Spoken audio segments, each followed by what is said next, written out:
Olá, ouvintes e leitores, sejam bem-vindos à nossa leitura bíblica comentada.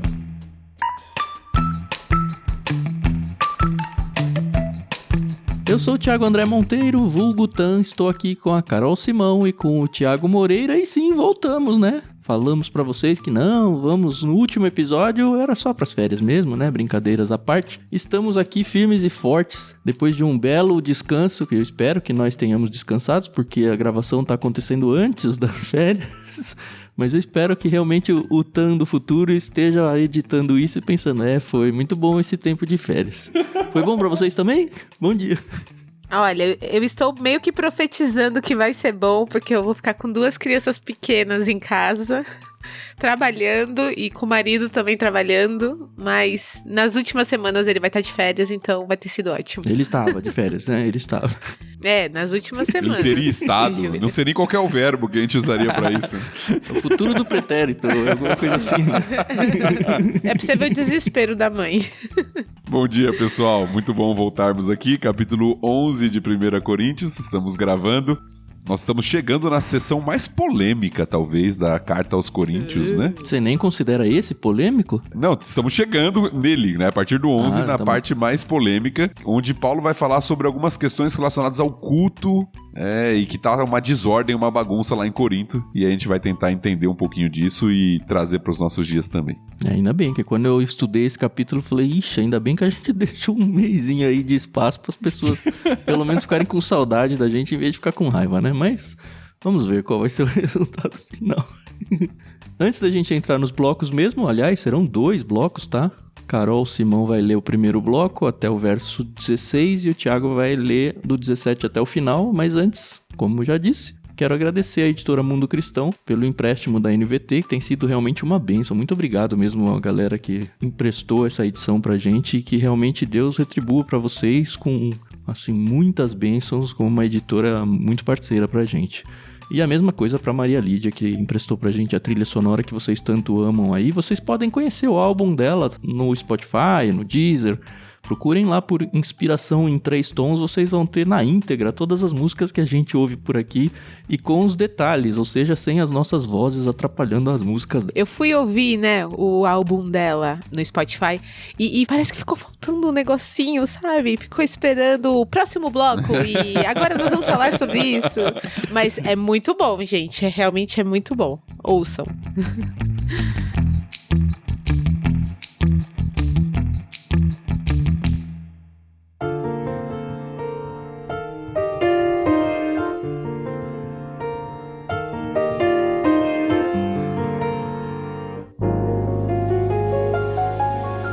É isso então, estamos prontos, espero que Deus nos abençoe muito ao que vamos falar hoje. Bloco 1 principalmente me preocupa demais.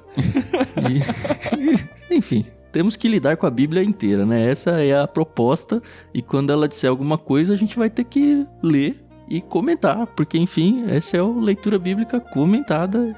E é isso, espero que vocês sejam calmos com a gente. Aliás, descobri recentemente, para quem ouve no Spotify, eu sei que quase 80% da audiência vem por lá, que tem espaços para comentários lá. Então façam isso, se você ouve no Spotify, deixa um comentário pra gente por ali, falando, gostei, não gostei, ou, enfim, trazendo alguma contribuição, que eu mesmo faço a leitura deles, respondo na medida do possível, às vezes não tão rápido quanto eu deveria, mas eu respondo, leio, tá? E, enfim, é um espaço aí a mais que vocês podem interagir com a gente. Não foi um bom programa pra você fazer a propaganda disso, hein? Pois é. Mas é que eu tenho moderação lá. Se você escrever alguma coisa que nos prejudica, eu posso só bloquear o seu comentário. Olha isso. Ai, quanta besteira, né? Enfim, vocês sabem também que a gente tá lá no Discord, se você quer interagir mais de pertinho com a gente, é só acessar bit.ly/leitura coletiva, a gente organiza várias leituras coletivas, faz a transmissão desses programas ao vivo, se você tem interesse em ouvir esse programa e até assistir, porque a gente tem câmera aberta lá nessas gravações. Enfim, fica o convite, é bem gostoso sempre quando chega uma pessoa nova lá e começa a interagir com a gente. Mas já falei demais, vamos lá. Carol Simão, então, capítulo 11 de 1 aos Coríntios até o verso 16. Vamos lá, gente.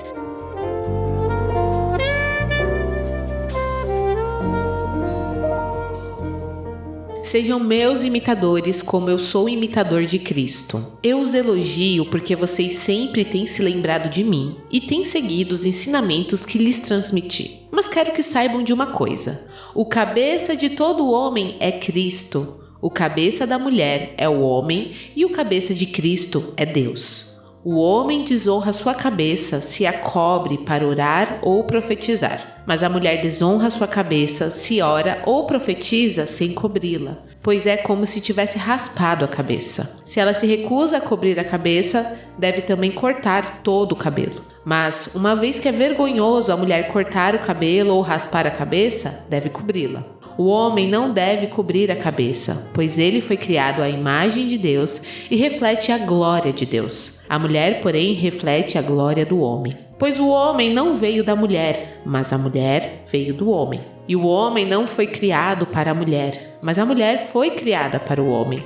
Por esse motivo, e também por causa dos anjos, a mulher deve cobrir a cabeça para mostrar que está debaixo de autoridade. Entre o povo do Senhor, porém, as mulheres não são independentes dos homens, e os homens não são independentes das mulheres. Pois embora a mulher tenha vindo do homem, o homem nasce da mulher, e tudo vem de Deus.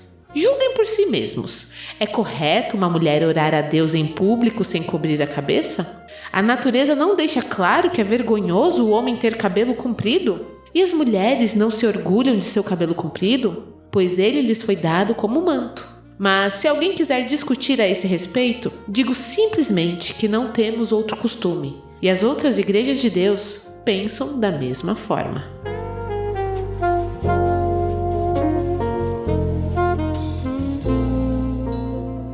Polêmico, hein? Polêmico. Graças a Deus a gente tem uma mulher aqui no grupo que inclusive fez a leitura. Doeu muito, Carol, você como mulher ler isso aqui, não? De forma alguma. Que não? Isso? Não. Aliás, antes da gente entrar no tema em si, eu queria lembrar que o Thiago Moreira estragou o último episódio lá antes das férias, mandando um sejam meus imitadores como eu sou de Cristo, como se isso fizesse parte do 10, né, Thiago? E agora a gente vê aqui de novo. Como eu falei, né? Na minha visão, deveria fazer parte do 10, mas quem sou eu pra querer mudar a ordem dos versículos, né, da Bíblia? Então, não é? Brincadeiras à parte, a gente já falou sobre isso, né? A ordem dos versículos, ela foi feita posteriormente na história. Não era algo que estava no escrito original, né? Paulo escreveu uma carta, né? Uma carta argumentativa, né? Com parágrafos ali, ligações, mas não com versículos como a gente costuma usar nos dias de hoje. Uhum. E parece-me que no argumento, o versículo 1 é uma conclusão do que a gente viu no capítulo 10, onde Paulo está chamando ali os coríntios a imitar o seu exemplo de doação, de desprendimento, de deixar os seus direitos para o benefício do próximo, né? Que foi todo o argumento lá dos capítulos 8 a 10, né? E nem é uma coisa nova nessa carta, né? A gente for lá no capítulo 4, no verso 16, a gente lê: portanto, suplico-lhes que sejam meus imitadores. Basicamente uma cópia do que ele escreve aqui. Sim.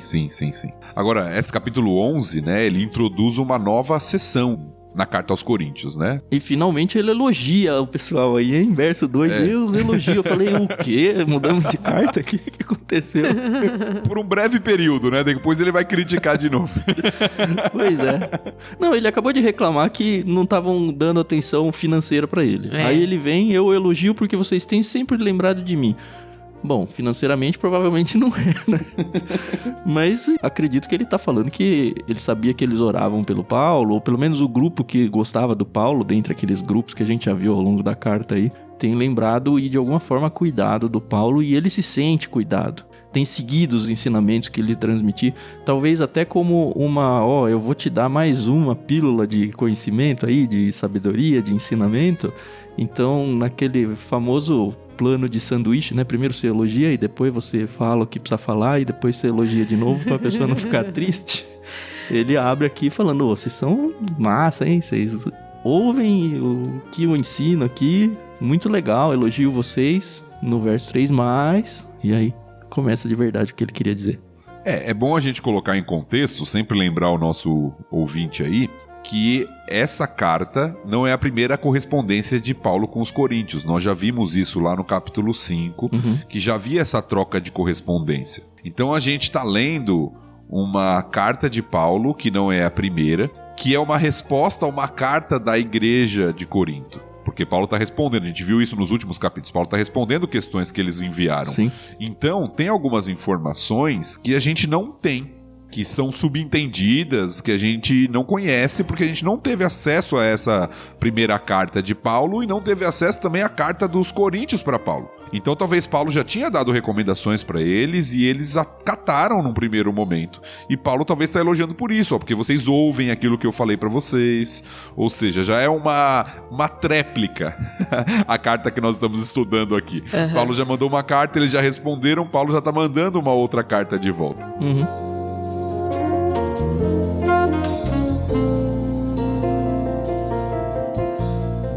E aí a gente tem aparecendo aqui o cabeça. Quero que saibam uma coisa, o cabeça de todo homem é Cristo. Antes de entrar no conteúdo em si aí, no significado das coisas, na verdade meio que já entrando nisso, né? Eu li algumas bíblias de estudo e é interessante que os comentaristas delas, elas normalmente tendem a pisar em ovos também. Eu acho que a gente vai acabar fazendo um pouco disso, apesar de também ser bem claro dentro daquilo que a gente acredita. Mas foi meio unânime a ideia de que, olha, esse termo cabeça pode ser entendido aí como duas coisas. Uma é um conceito de honra e outra é um contexto de autoridade. Pessoalmente eu tendo mais a segunda opção. Até porque quando você está falando de autoridade, você também está falando de honra e tal. Algumas também trazem a ideia, alguns comentaristas trazem a ideia de fonte, origem. Ah, é verdade, teve alguns que falaram isso. Isso, né, de que a cabeça como origem, não como autoridade. Só para situar, antes de eu comentar aqui o que eu entendo sobre o termo, 1 Coríntios 11, a partir do verso 2 aí, começa uma sessão de instruções de Paulo sobre o culto público na igreja em Corinto. Parece que estava havendo alguma desordem, alguns problemas lá. Isso vai até o capítulo 14. O próximo tema que a gente não leu ainda é ceia, mas faz parte do culto. Exatamente, fazia parte da reunião deles, do culto coletivo. O capítulo 12 e até o 14 vai falar de dons espirituais exercidos no contexto de culto também. Uhum. Então, do 11 até o 14, nós vamos ter essa questão de problemas que estão acontecendo no culto. Isso é importante para a gente entender o que Paulo está falando aqui com relação até o que as mulheres podem, não podem, devem, não devem, como se apresentar ou não no culto. É o tema maior, né? Isso, só pra gente entender isso, porque às vezes há uma generalização pra fora do contexto de culto que eu acho que não se aplica. Sim. Boa. Então, quando o texto fala aqui de cabeça, eu entendo que o uso aqui é de autoridade. Uhum. Parece que cabe mais no argumento do texto, o que Paulo está falando aqui, a questão da autoridade, não da origem ou da honra. E também é o uso mais comum, se você olhar para as escrituras. Sim. Até em outros textos de Paulo, de outras cartas e tudo. Exatamente, e sempre se referindo ou ao marido como cabeça ou a Cristo como cabeça da igreja. E parece-nos que na maioria, pelo menos desses contextos, é a questão da autoridade que está em vista ali. Sim, até que ele usa como base o cabeça de Cristo é Deus, e a gente vê claramente nos evangelhos que Cristo se submete a Deus Pai voluntariamente. Isso não quer dizer que Cristo é menor que Deus Pai, nem nada do tipo, mas é uma ação voluntária de, olha, você é o pai, eu sou o filho. E é isso. Eu me submeto à sua vontade. Exatamente. Tanto que quando ele vai pra cruz, ele fala, ó, eu mesmo não quero, mas eu vou me submeter a essa vontade soberana e vamos lá. Essa compreensão que o Tan falou agora é muito importante. É fundamental. Porque geralmente as pessoas pensam em autoridade como superioridade. Sim. E de fato não é isto. Talvez por isso a gente tenha uma compreensão tão ruim quando a gente fala de submissão e de autoridade. Uhum. E há tanta rejeição à questão da submissão, porque as pessoas não entendem que nós não estamos falando de superioridade, nós estamos falando de funcionalidade. Boa. E aí rola muito aquela coisa, né? A Bíblia, ela é machista, o patriarcado. E realmente, quando você lê com esses olhos, você fica chocado, né? Como assim a mulher tem que ficar... Eu já ouvi... Acho que todo mundo já ouviu, né? Que o homem é a cabeça, mas a mulher é o pescoço, né?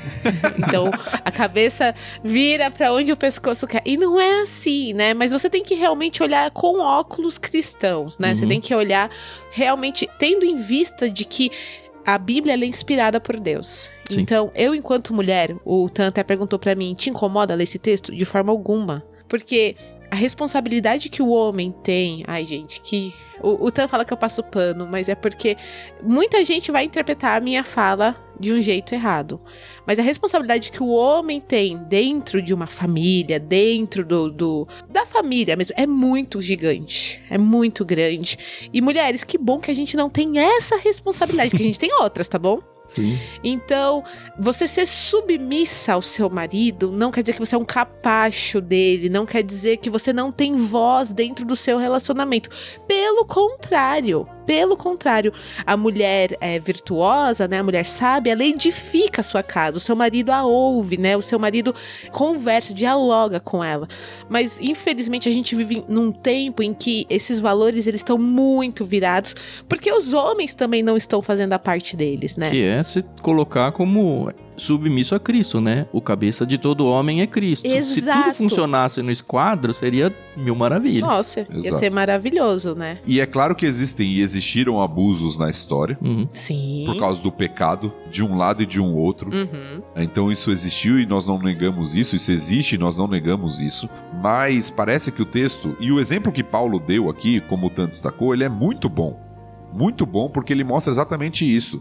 Ele usa o exemplo de Deus Pai e o Filho nessa relação. Uhum. Nessa relação você não pode falar assim, um é maior que o outro, um é melhor que o outro. Não, são... Papéis. É estranho falar isso no plural, né? É Deus, são duas pessoas da Trindade, né? Duas pessoas com funções específicas, mas que têm igualdade em essência. Exato. E o exemplo aqui é muito bom, Sim. porque nós estamos falando da mesma coisa. Homem e mulher são iguais diante de Deus, criados por Deus, em essência, têm a mesma dignidade diante de Deus, mas Deus criou cada um com uma função específica e deu ao homem essa função de autoridade, de liderança, vamos colocar assim, que é o que o Paulo está falando aqui. Essa igualdade em essência fica muito clara quando a gente vê o 8 e o 9, pois o homem não veio da mulher, mas a mulher veio do homem. Aí você pode falar, opa, o homem tá acima. E aí no 9, ele faz o oposto, né? E o homem não foi criado pra mulher, mas a mulher foi criada para o homem. A gente tem os dois papéis aí, sabe? Um dependente do outro o tempo todo pra existir. Sim. E o versículo 11 também, talvez fale ainda mais claro. Sim. Entre o povo do Senhor, porém, as mulheres não são independentes dos homens e os homens não são independentes das mulheres. E o 12, pois embora a mulher tenha vindo do homem, o homem nasce da mulher. Tudo vem de Deus, exato. É Paulo falando, eu não tô fazendo um juízo de quem vale mais, de quem é mais importante. Eu tô só atribuindo papéis. É isso. Exatamente. Lembrando que Paulo, ele tinha muito contato com várias mulheres. A gente já estudou aqui várias mulheres com grande importância dentro do ministério de Cristo, dentro do ministério de Paulo. Então, de forma alguma, Paulo está desvalorizando a mulher. Jesus era sustentado por mulheres. Exatamente. Eu acredito que a mulher tem um papel fundamental dentro da igreja, dentro de casa, na maternidade, para aquelas que querem, né, anseiam por isso, dentro dos seus trabalhos seculares, para quem trabalha fora. Eu trabalho fora, tá, gente? Eu tenho meu trabalho em casa, meu trabalho numa empresa, meu trabalho na igreja, e eu sei a importância de cada um deles. E eu sei também que o meu papel, sabe, meu lugar. Então, de novo, não é querer passar pano aqui, mas quando você entende o texto bíblico, você entende essa questão da submissão. Você entende que, nossa, por favor, mulheres, entendam isso, orem, tá? Vocês podem vir conversar comigo, eu vou estar totalmente aberta a vocês, mas eu entendo que o papel do meu marido é diferente do meu papel. E que o meu marido tem uma responsabilidade que é diferente da minha responsabilidade. E que se Deus não estiver nas nossas vidas, nenhum de nós vai conseguir empenhar esse papel e executar ele com sucesso. Então, é aquele triângulozinho, sabe? A mulher na base com o homem, um do lado do outro, focando em Cristo. Então, eu tô falando de família porque é o meu contexto, tá bom? Mas isso serve pra pessoas que são solteiras, viúvos, divorciados, enfim. Em relação aos pais e tudo, né? Exatamente. Se as famílias, se as pessoas, nos seus relacionamentos interpessoais, elas não têm ali a imagem de Deus, né, refletida, se elas não têm Cristo como alvo, realmente elas vão interpretar o texto de uma forma errônea. Mas, né, fica aí a minha observação.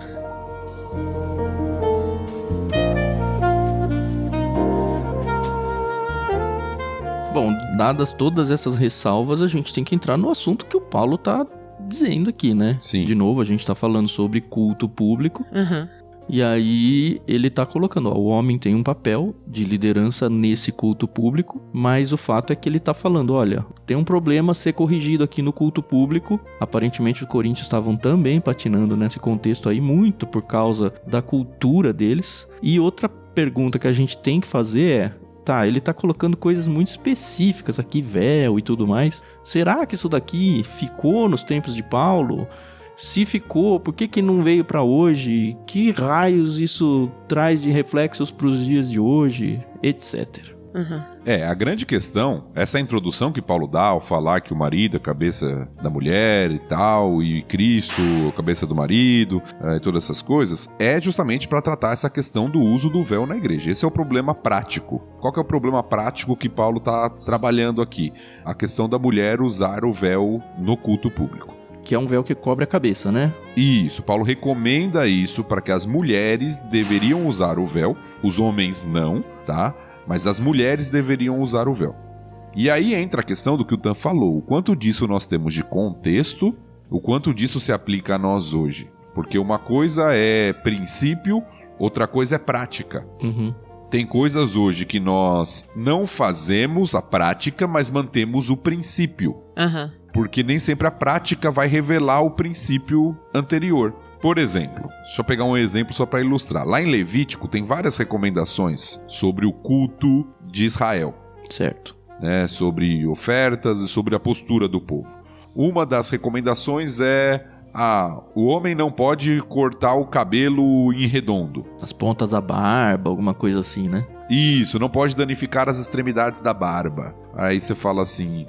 A gente pratica isso hoje? Não. Uhum. Né? A gente não tem essa prática. Uhum. Agora, quando você vai entender o contexto, o que a maioria dos comentaristas entendem é que essas práticas de cortar o cabelo de determinada forma e de raspar lá as extremidades da barba estavam associadas com cultos pagãos. Uhum. Que faziam isso com sacerdotes pagãos, com pessoas de outros povos ali e outros cultos. Uhum. Então, o princípio é não se associe com práticas que estão ligadas à idolatria. O princípio permanece, porém o costume, a prática mudou. Certo. Só para tentar clarificar um pouco para quem está nos ouvindo. A questão do véu tem um debate. Alguns entendem que era uma questão específica para Corinto, que não acontecia em nenhum outro lugar. Certo. Tá? E que tinha a ver com as prostitutas cultuais. Tá. Porque pelo que eu pesquisei, elas costumavam raspar sua cabeça ou usar cabelos curtos. Exatamente. E isso identificava praticamente elas. Isso. Então alguns entendem que isso é apenas para a igreja de Corinto. Nós não temos recomendação de uso de véu em outras cartas do Novo Testamento. Tá bom. Perfeito. Tá bom? Não temos. Isso não quer dizer que não se usava. Só tá falando que não tem essa recomendação, porque talvez não fosse problema em outras igrejas também, tá? Mas não tem. A gente só tem aqui em Corinto. Mas não cai por terra quando a gente lê no 16, mas se alguém quiser discutir a esse respeito, digo simplesmente que não temos outro costume e as outras igrejas de Deus pensam da mesma forma. Outras Corinto, porque outras regiões... Vou chegar nisso. Beleza. São as duas possibilidades. Uma, tem gente que acredita que é só em Corinto. Por causa do contexto da prostituição cultual, onde as prostitutas aparentemente raspavam o cabelo ou usavam o cabelo bem curto. E para diferenciar na questão do culto, para que as pessoas, ao entrar num culto cristão, não pensassem que as mulheres cristãs também eram como as prostitutas. Lembrando que essas prostitutas também faziam parte de um culto. Exatamente. Então, era algo religioso num sentido mais amplo, elas terem a participação no culto delas lá. Então, é um culto aqui também, mas é outro culto, tá? Não tem nada a ver com aquele culto lá. Exatamente. Então, muitos sugerem que essa ordem aqui é extremamente contextual para Corinto e, nesse sentido, não se aplicaria nem à prática a outras igrejas da época. Outros sugerem que o véu era comum no mundo antigo. E de fato a gente vê que isso é comum em alguns lugares no mundo antigo. Talvez a gente lembre a história de Rebeca. Verdade. Né? que coloca o véu, Sim, né, sim. para se encontrar com Isaac, né, no texto lá em Gênesis. Eu não sei até quanto hoje as religiões islâmicas, por exemplo, carregam coisas daquela época. Exato. Então, outros sugerem, a segunda opinião, a segunda observação ali, tentar de reconstruir esse cenário dos comentaristas não, isso era um costume para as mulheres cristãs da antiguidade. Elas usavam o véu, era um sinal de submissão, era um sinal de respeito, era um sinal de honra para a mulher o uso do véu. E a mulher que não usava véu era vista até como alguém que não tinha essa honra, né? Não estava sob submissão do seu marido, ou até quando jovem do seu pai, né? No caso. Tentando resumir, são essas duas opiniões. A grande questão e a grande pergunta que fica por que, principalmente se essa segunda for verdadeira, por que esse costume não permaneceu para nós hoje? E a gente sabe que tem igrejas que seguem isso ainda, tá? Isso, pouquíssimas, né? Mas tem igrejas que usam, né? Que a mulher usa o véu. E a pergunta é por que a maioria das igrejas cristãs da nossa época não o fazem. As mulheres não o fazem. E aí entra, por isso que eu dei aquele exemplo, a questão do princípio e da prática. Sim. Na nossa sociedade hoje, não tem o significado que tinha na sociedade antiga. A mulher usar um véu. Ninguém vai se escandalizar, ofender ou supor que a mulher, porque usa um cabelo curto, é prostituta. E não só isso, sobre a questão do uso do véu mesmo. Sim. Se você vê uma mulher com véu hoje, você vai até estranhar. Fala, que essa mulher tá na nossa sociedade ocidental? Sim. Você vai estranhar. Por quê? Porque você não vai associar com honra, com respeito, com submissão, com uma relação com o marido dela de que ela vive, né, bem com ele e se coloca sob a autoridade dele. Não, você não vai associar nada disso. Por quê? Porque culturalmente esse sentido se perdeu. Então, culturalmente, né? Eu acho que isso é importante, né? Porque principalmente nós brasileiros, nós não temos essas práticas culturais, né? Mas isso em algumas culturas é super normal, né? Exato. Então, a prática, ela tem que revelar um princípio. Se ela não revela o princípio, ela perde o sentido. Então, por exemplo, hoje não é assim que mulheres cristãs demonstram seu respeito aos seus maridos. Não é por meio de um uso de véu. Então, não faz sentido o uso do véu dentro da nossa cultura e contexto, porque ele não simboliza nada. É um símbolo que não simboliza. Seria um símbolo que não simboliza. O que seria um equivalente para os dias de hoje que eu penso, já havia uma pregação sobre isso e gostei. E acho que revela um pouco do princípio, como você falou. Por exemplo, o uso da aliança. Tem mulher que fala, não vou usar aliança. E aí é muito nessa linha de, não, eu não quero demonstrar que eu sou casada com fulano. Eu já vi gente defendendo, também gosto dessa ideia de, eu não vou... Por exemplo, que é uma coisa cultural nossa. Eu me casei, eu vou colocar o sobrenome do meu marido no meu nome. E aí tem mulher que não quer por N motivos, mas tem algumas que não vou, eu não sou dele, sabe? Já ouvi esse argumento. Como que eu vou pôr no... Esse seria um exemplo de prática. Um outro que eu acho que revelaria muito, e aí nem seria necessariamente a questão de casadas, mas de uma mulher decente, é o tipo de roupa que ela vai vestir, principalmente no contexto de culto público, onde você está lá concentrado para adorar ao Senhor, não para adorar os corpos das pessoas. E tem mulher que não tá nem aí para isso e vai lá se exibir. Homens também, né? Mas enfim. Eu ia fazer esse adendo. Hoje em dia a gente tem que falar isso pros homens também. Hoje em dia também a prática do homem assumir o sobrenome da esposa começou, né? Então, culturalmente, sim, já. Quando eu fui me casar, no cartório, quando a gente escolheu, eu tenho o sobrenome do Fernando, o rapaz do cartório perguntou se o Fernando também queria colocar. Os dois, né? Isso. Entendi. Não, mas tem casos que só o homem também pode. Então, acho que hoje em dia isso é muito mais fluido, entendeu? Então, isso é uma coisa que virou cultural, entendeu? Tanto a mulher assumir ou não, o homem também.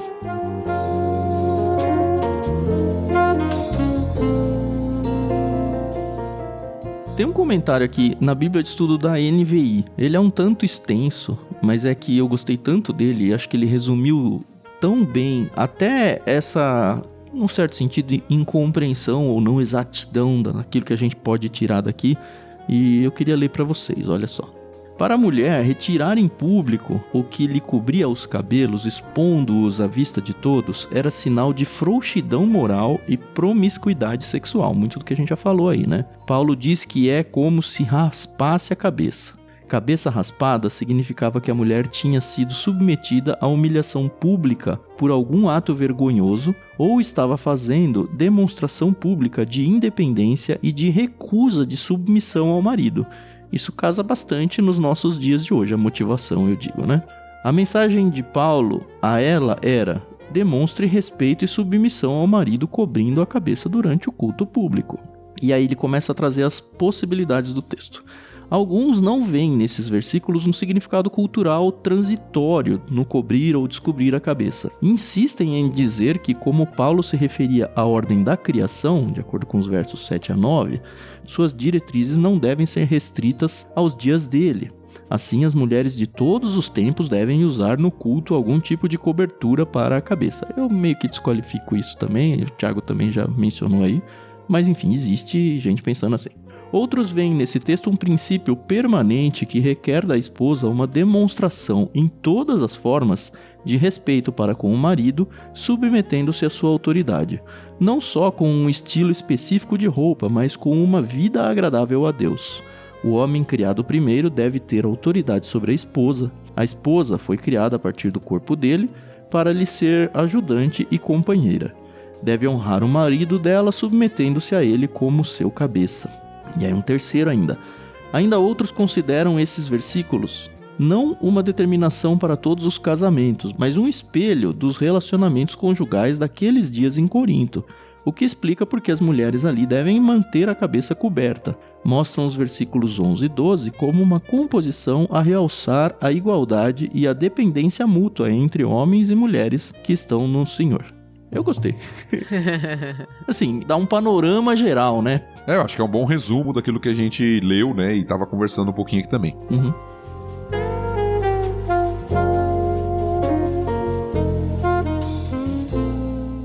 Só tem duas coisas pro texto não passar tão facilmente assim. Como se tivesse passado facilmente. Duas coisas no texto aqui que a gente precisa ainda notar, porque pode ser difícil para quem tá lendo, né? A passagem. A primeira é quando Paulo cita no versículo 10 que por esse motivo e também por causa dos anjos, boa, a mulher deve cobrir a cabeça para mostrar que está debaixo de autoridade. O que os anjos têm a ver com isso, pior, né? Que ele lança essa aí e não fala mais nada, né? Exatamente, né? O que os anjos têm a ver com isso, né? A única coisa que me vem à cabeça é aquela certeza bíblica, isso a gente tem mesmo, de que os anjos estão acompanhando a história da humanidade por aqui, sabe? E que, de alguma forma, essa rebeldia da mulher acaba dando um testemunho ruim até para os anjos. Eu vou por essa linha, mas também não vou muito além disso, não. Eu também vou por essa linha. Pra mim é a linha mais comum e mais fácil teologicamente. Sim. Tá? De que os anjos, eles estão presentes, né? São servos ministradores. Torcendo aqui pelo sucesso da humanidade na história de redenção de Cristo. E estão presentes, né, na adoração ali ao Senhor, lembra que é um culto, né? Boa. E presentes na adoração ao Senhor, eles vendo algo que está fora da ordem criada, né? Isso poderia ser um instrumento ali até de juízo de alguma forma ali. Uhum. Essa é a interpretação mais fácil e que eu concordo. Agora, tem uma outra interpretação... Essa eu nem conheço. Vamos lá. Que é comum... Não vou colocar comum, mas que alguns sugerem. Eu acho ela problemática, mas eu acho importante trazer aqui para os nossos ouvintes, né? Certo. A gente tratou isso lá em Gênesis. Em Gênesis 6, tem um texto que fala dos filhos de Deus e as filhas dos homens. Sim, que também foi 3 opções lá, né? Exatamente. Aqueles que acreditam que os filhos de Deus lá são anjos, não é o meu caso, por isso que eu não acho que faria sentido essa interpretação, eles interpretam esse texto entendendo que a mulher, sem usar o véu, poderia fazer aquilo que aconteceu lá em Gênesis 6, o fato dos filhos de Deus, no caso lá anjos, para quem interpreta assim, serem atraídos pelas filhas dos homens. Tipo uma sedução dos anjos, assim? Exatamente. Que tenso, hein? Né? Porque lá, se você interpreta como anjos, os filhos de Deus vêm e se relacionam com as mulheres.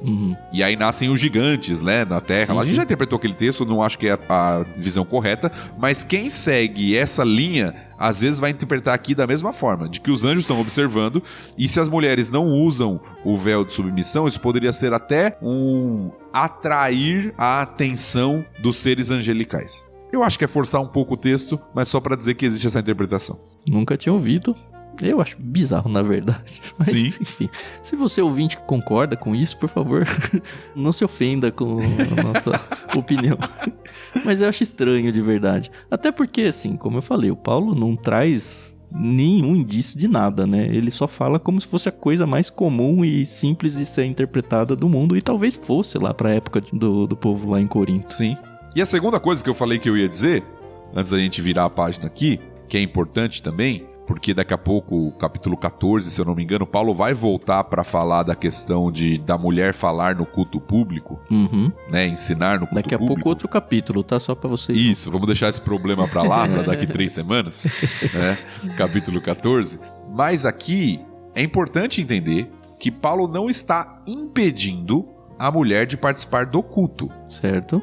Ele está falando que ela não deveria orar ou profetizar sem o véu. Não é que ela não pode fazê-lo. O texto não repreende a mulher de orar e até de profetizar, que depois a gente vai falar mais sobre dons nos próximos capítulos, tá? Eu entendo que era algo específico para aquela época, que esse dom de profecia aqui cessou. Também assunto para outro dia. Isso. Mas tá falando do verso 13, né? Julguem por si mesmo, é uma pergunta retórica do Paulo, né? É correto uma mulher orar a Deus em público sem cobrir a cabeça? Ele não dá a resposta, mas dá implicitamente. Claro que não. E lá também no começo do texto, né? Versículo 5. A mulher desonra a sua cabeça se ora ou profetiza sem cobri-la. Verdade. Então ele não está condenando a prática da mulher orar em público, nem de profetizar naquele contexto, que a gente vai explicar isso melhor nos próximos capítulos, próximos episódios. Então a condenação não é a prática em si. A mulher pode orar e pode até profetizar aqui no culto público, mas deveria fazer com o véu cobrindo a sua cabeça.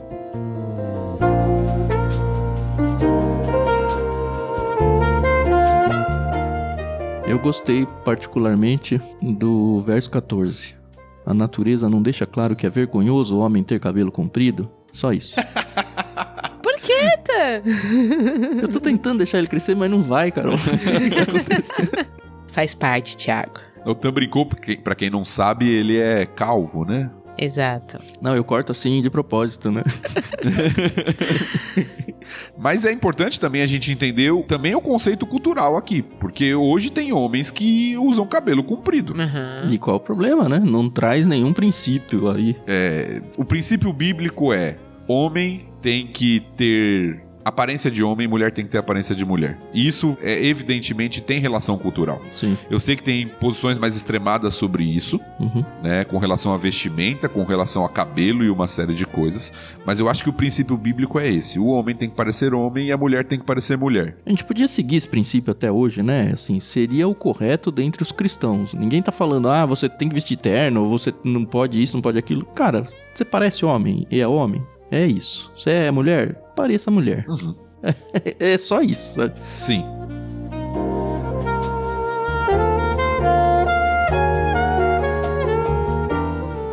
E é muito legal o finalzinho, né? Só pra fechar esse bloco aí, espero que são e salvo ainda.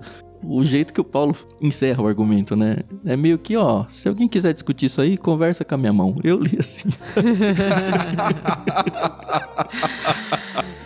Tá parecendo aqueles memes, né? Não, Paulo, não pode falar isso. Então escreve dessa forma. Você já viu esses memes assim? Sim. Se alguém quiser discutir a respeito, né, pra usar o texto certo aqui, digo simplesmente que não temos outro costume, sabe? Não, é meio que, não tá aberto a discussão isso. E acho que pensando o princípio, não o uso do véu e tudo, eu acho que nós cristãos podemos sim dizer a mesma coisa quando o assunto vier à tona dentro das conversas do mundo aí. Você coloca, a Bíblia é clara com relação a isso, e a gente resumiu aí, né? Homem tem que parecer homem, mulher tem que parecer mulher. Existe papéis aí dentro de um casamento de submissão do homem a Cristo e da mulher ao marido. Esses são os argumentos. Você discorda? Beleza, a Bíblia é muito clara. E é isso, não tem que ficar massageando texto e discutindo e tudo mais. E ele coloca ainda que outras igrejas de Deus pensam da mesma forma. Ou seja, não é um negócio muito pontual assim. Se você faz parte do corpo de Cristo, é assim que o corpo de Cristo age. Ponto. Eu acho que a gente fecha essa sessão e é bom a gente reforçar algumas coisas aqui. Primeiro, lembrando, Paulo está falando do que está acontecendo no culto público e de funções específicas. Não está falando de superioridade ou inferioridade, está falando de como revelar e como deixar claro dentro do contexto de culto público o papel que Deus deu para cada um, para homem e para mulher, e assim fazerem uma adoração ao Senhor que seja adequada, digna e que realmente traga glória para Ele. É isso, muito simples.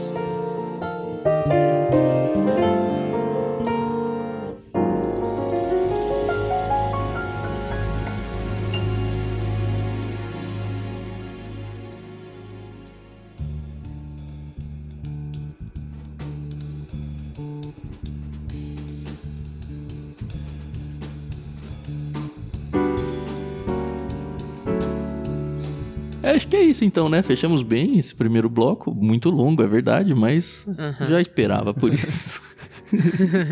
Vamos para um outro que também provavelmente vai ser longo. Vamos ver. Tiago Moreira, então, do 17 até o final. Isso, vamos lá.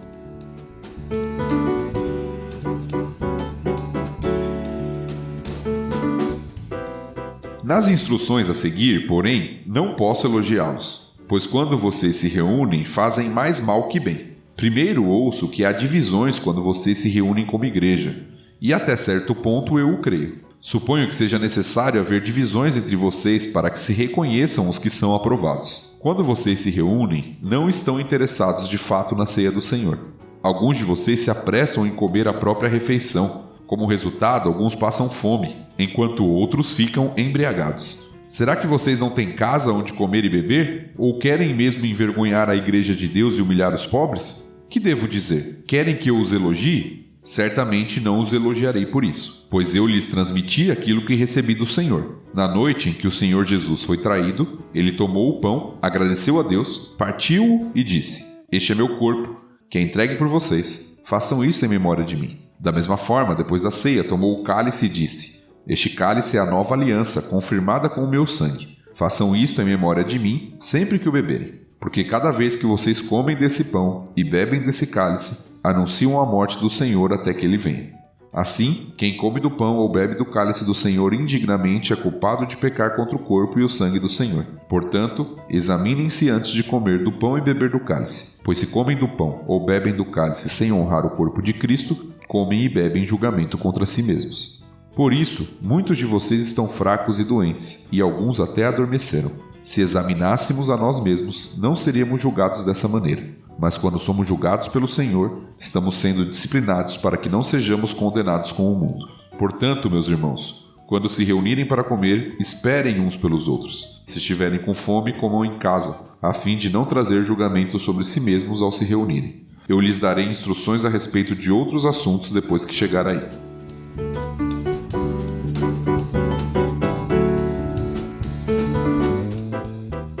O clássico da Santa Ceia, né? É o versículo mais lido na história das igrejas, né? O trecho, né?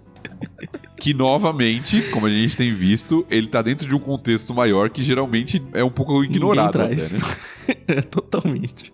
Legal o começo desse trecho, porque se ele abrir o capítulo falando, como eu elogio vocês, aqui ele já manda um, olha, mas nisso aqui não tem nem como. Esse Corinthians aí, viu, Carol? Né? E ele é duro, né? Porque ele fala, quando vocês se reúnem, e é o contexto da reunião da igreja, né? Vai ter até a ceia, né?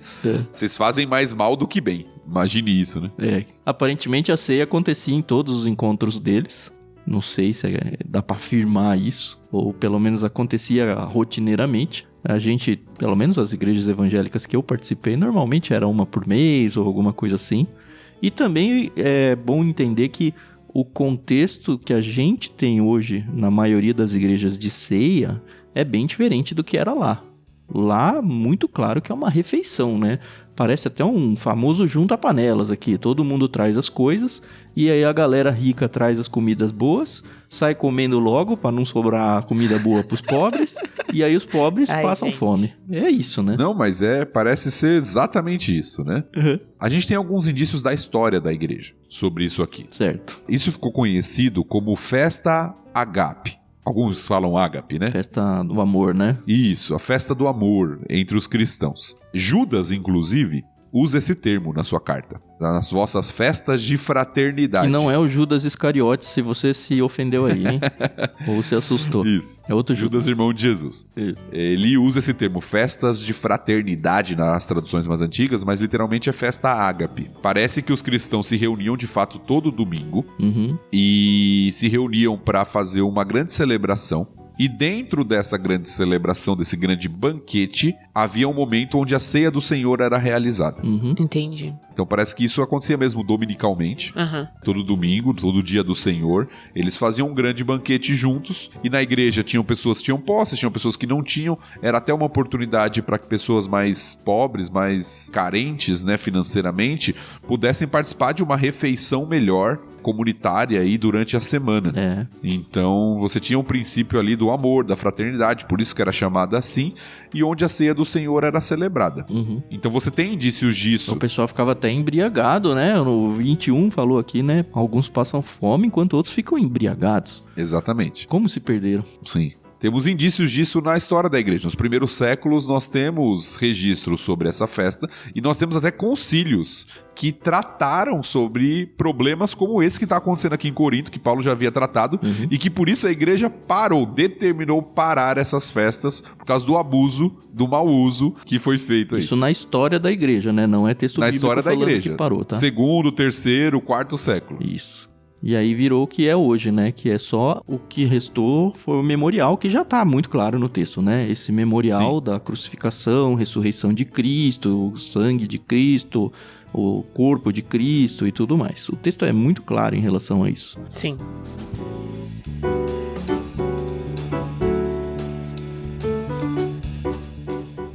E aí, entrando no cenário do texto, o que parece estar acontecendo é o seguinte: nessas festas que eles tinham, começou a ter divisão. A gente já viu que a divisão é um problema clássico aqui da igreja de Corinto. Os primeiros 4 capítulos foi tratar sobre divisão. Certo. Mas aqui parece que é divisão, além daquela divisão que a gente já viu, de Paulo, Apolo, Pedro, Jesus, né? Os grupos lá que existiam em Corinto, parece que tá uma divisão entre pobres e ricos. Então você vê quanta divisão em Corinto, né? É a divisão pelas pessoas, Paulo, Apolo, Pedro. Depois teve a divisão dos irmãos fracos com os irmãos fortes. E agora tem a divisão dos ricos com os pobres. E a das mulheres que são insubmissas aqui, que a gente acabou de ler, também. É verdade, também teria essa questão. Então é muita divisão nessa igreja. E aí parece que o que está acontecendo é o que o Tan relatou pra gente. Os ricos, aqueles que têm posses, em vez deles serem generosos, né, e aproveitar essa oportunidade para o irmão que é mais carente poder comer de uma boa refeição também, eles chegam, levam aquilo que é bom, mas eles começam a comer antes dos outros chegarem, não deixam para os que têm necessidade, né? Enchem ali o estômago de comida, enchem de bebida, ficam até embriagados e outros passam fome. Vocês já viram isso acontecer, sim, nos dias de hoje? Não. Eu já vi coisas assim, uns paralelos interessantes. Gente que deixa a coca em casa e leva a Dolly porque, eu vou levar a coca no negócio, sabe? Não muda muito do que o Paulo tá falando aqui, sabe? É claro que, né, o contexto é diferente, né? No sentido de que isso acontece mais num contexto de cerimonial, culto, uma espécie de culto mesmo.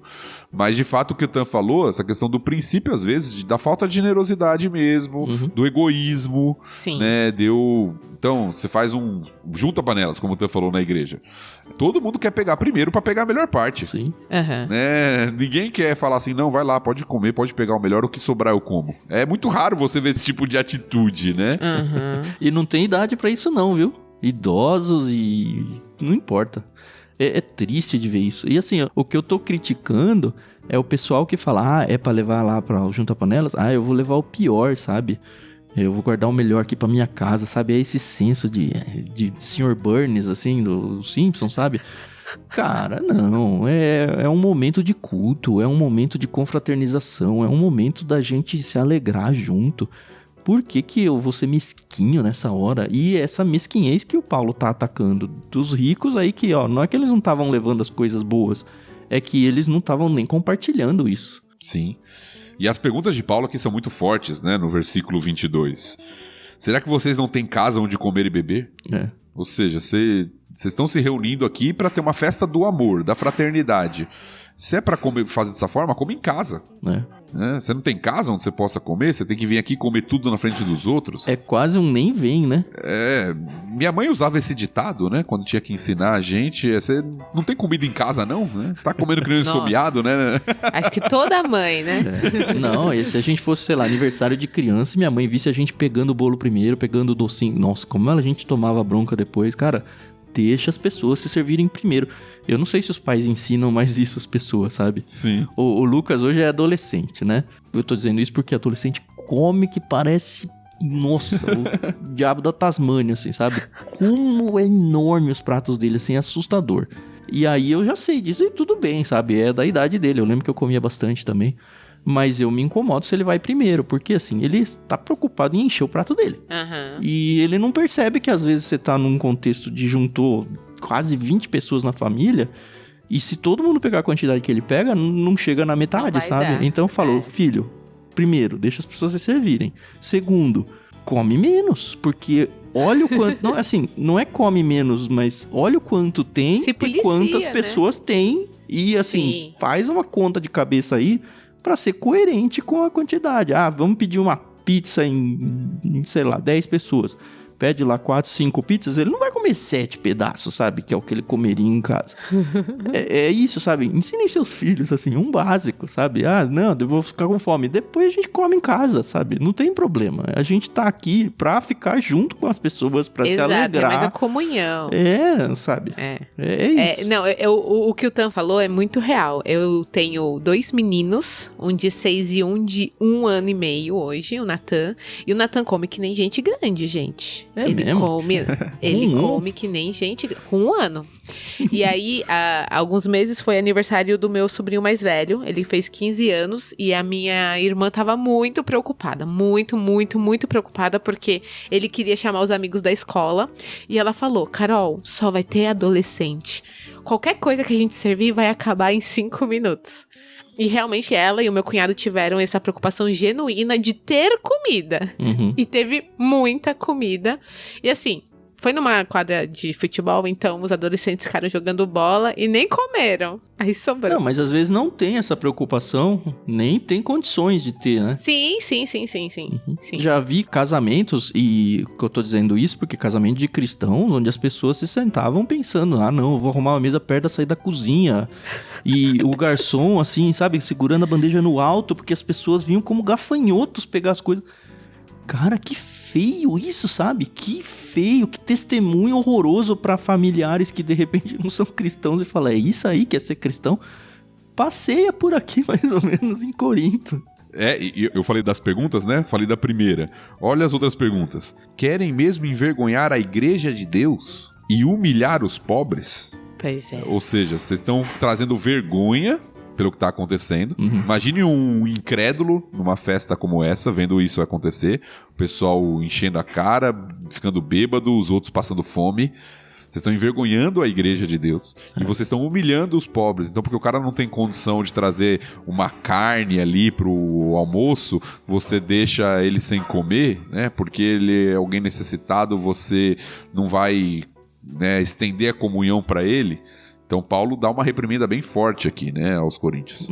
Os coríntios eram meio difíceis, né? Mas quantos pontos de contato com as coisas que a gente vê por aí? Que coisa, né? Pois é.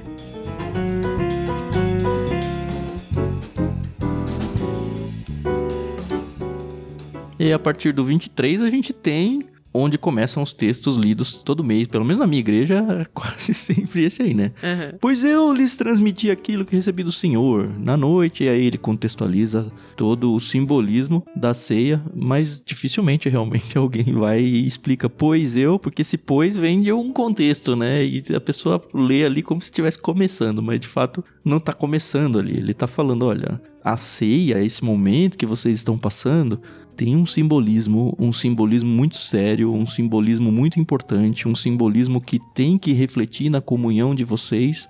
E ao agir assim, além de vocês estarem humilhando os pobres, envergonhando e tudo mais, vocês estão deturpando totalmente esse significado que não é pequeno. Sim. E aí ele explica o que é esse significado.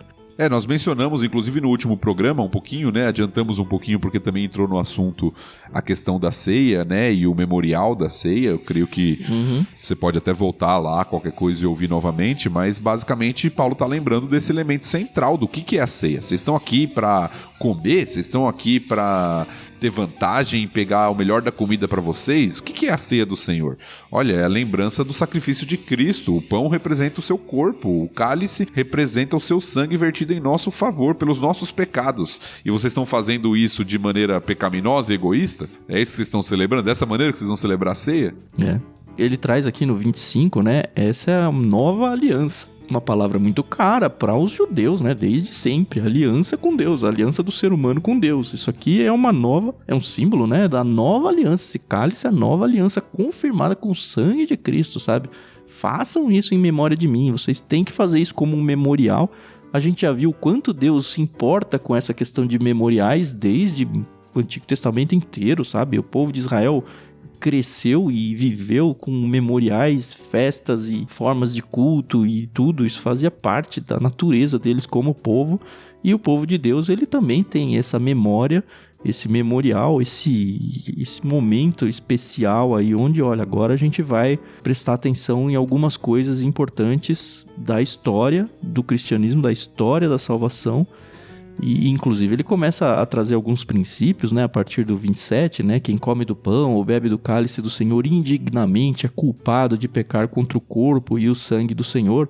Muito naquele contexto que, assim, eu tô falando muito normalmente na minha igreja, porque pra mim é muito claro, eu ouço isso desde criança, mas talvez você ouvinte não. Esse momento de ceia é um momento onde você, vou participar de algo muito sério aqui.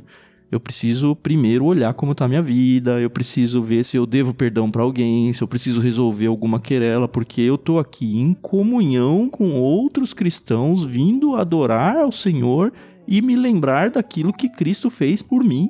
E como que eu vou participar disso se eu não estou bem, sabe? Se eu não estou bem no sentido de eu estou em pecado contra o meu irmão, sabe?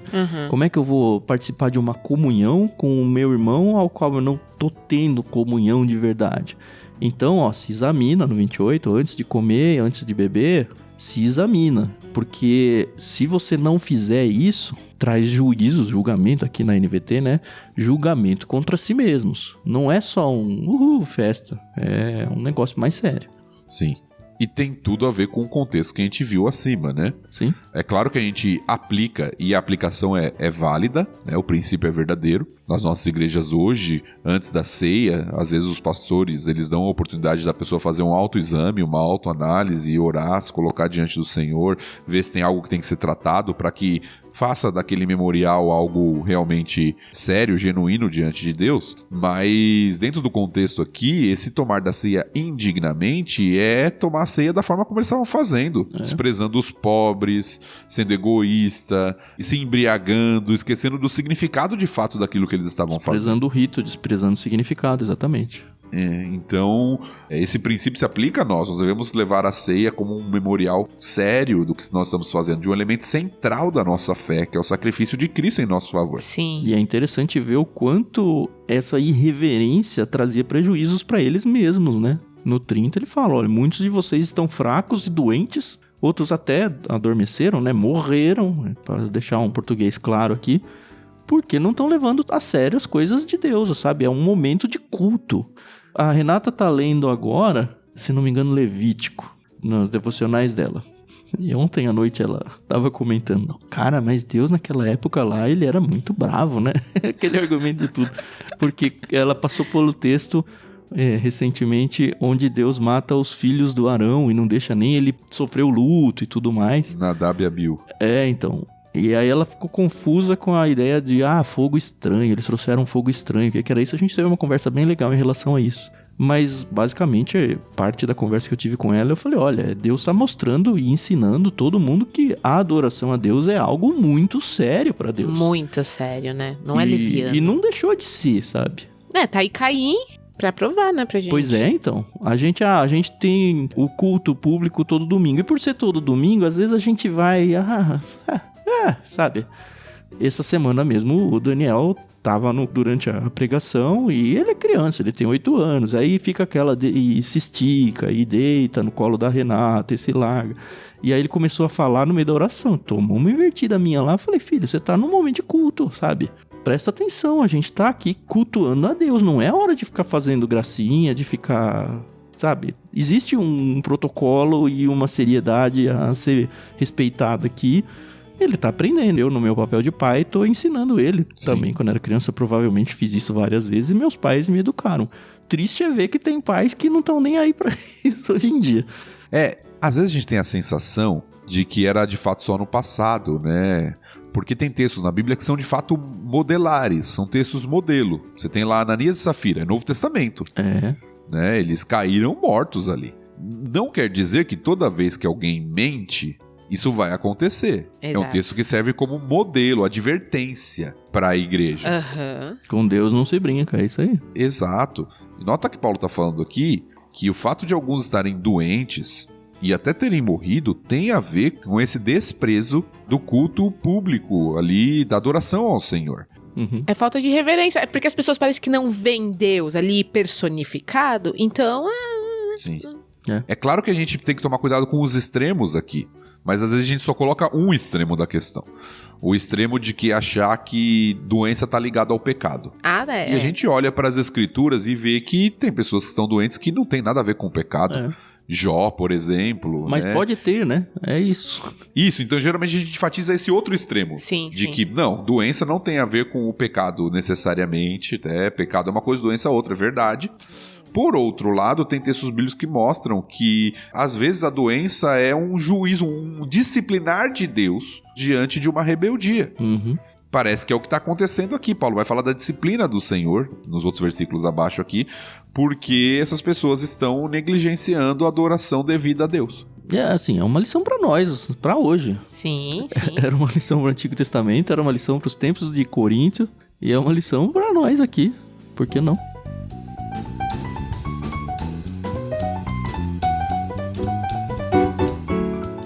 E aí Paulo conclui a ideia, né? No verso 33 e 34, ele conclui, usa uma conclusão ali, né? Portanto, meus irmãos, quando vocês se reunirem para comer, que está sendo o problema ali, esperem uns pelos outros. Se tiverem com fome, comam em casa, o que a gente até brincou, né?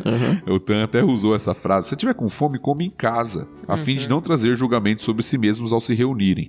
Ou seja, meu irmão, você não está vindo aqui para comer, esse não é o objetivo.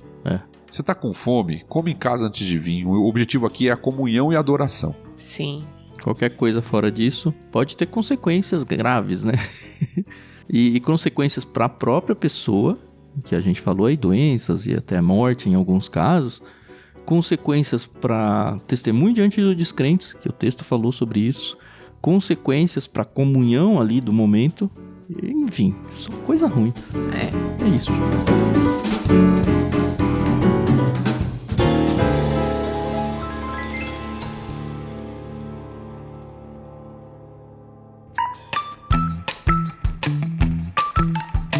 Eu tô satisfeito com o episódio de hoje. Vocês sofreram muito ou não? Imagina. Podia ser 2 capítulos, né? Porque aparentemente um trecho 1 não tem nada a ver com o outro, né? A única ligação é a questão de ser reunião pública do povo, mas são dois assuntos completamente diferentes, né? O que a gente pode esperar aí pro próximo capítulo aí, Thiago? A partir do capítulo 12 nós vamos entrar na questão dos dons espirituais, né? 12, 13 e 14, basicamente são 3 capítulos que vão falar sobre, ainda no contexto de culto público, mas falar sobre a questão do uso dos dons, que parece que teve uma grande confusão também na igreja de Corinto sobre essa questão do uso dos dons ali, e Paulo vai ter que corrigir algumas questões sobre isso. Sim, e inclusive esse capítulo é um dos normativos para quem quer estudar sobre dons espirituais, assim, doutrinariamente falando.